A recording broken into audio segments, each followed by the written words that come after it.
মা, আজকে তো বাইরে খুব ঝড় বৃষ্টি হচ্ছে, বাবার শরীরটাও তো খুব খারাপ। মা, আমাদের কাছে কি একটাও খাবার নেই?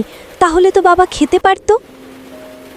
এই নে মা, এই রুটিটা খেয়ে নে। আমি জানি তোর খুব খিদে পেয়েছে। কি করি বল মা, এই অভাবের সংসার, তোকে একটু ঠিক করে খেতেও দিতে পারি না, আর বাইরে যা ঝড় বৃষ্টি হচ্ছে। মা, এই শেষ রুটিটা বাবাকে দাও, বাবা খাক।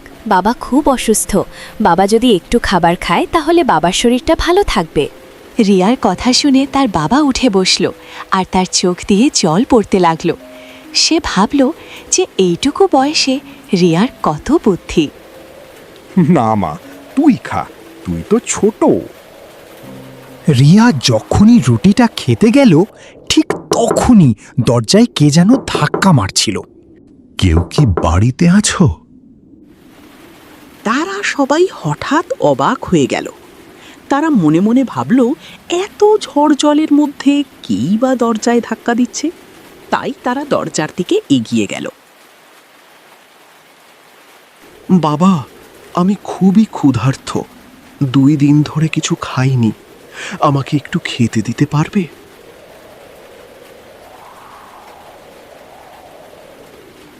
রিয়া নিজের বাবা মায়ের কথা এবং নিজের স্বার্থের কথা না ভেবেই সে নিজের ভাগের রুটিটা ওই ভিক্ষুককে খেতে দিল।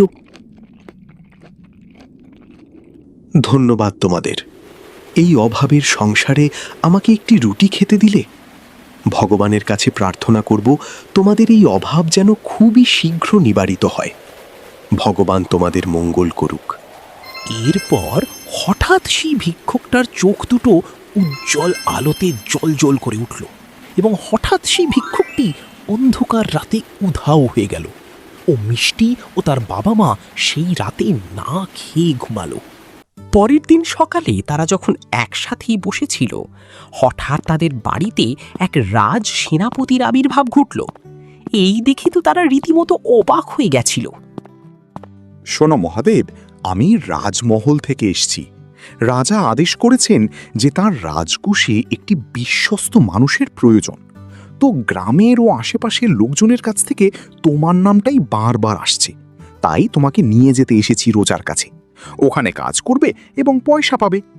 এরপর থেকেই ধীরে ধীরে মিষ্টির বাবা রাজকোষে কাজ করতে থাকে এবং তাদের অভাব দূর হতে থাকে। তাদেরকে আর একটা রুটির জন্য কাঁদতে থাকতে হয় না। তারা সুখে শান্তিতে তাদের জীবন কাটাতে থাকে। মা, আমরা যদি সেদিনকে রুটিটা না দিতাম ওই ভিক্ষুক দাদুকে, তাহলে কি এমন হতো? কিছুই তো হতো না। কিন্তু দেখো, আমরা সেদিনকে ওই ভিক্ষুক দাদুকে রুটিটা দিয়েছিলাম, তাই আজ আমরা আবার সুখের দিন দেখতে পেলাম। দয়া আর ভাগ করে নেওয়ার মন থাকে, ভাগ্য একদিন বদলাতেই বাধ্য।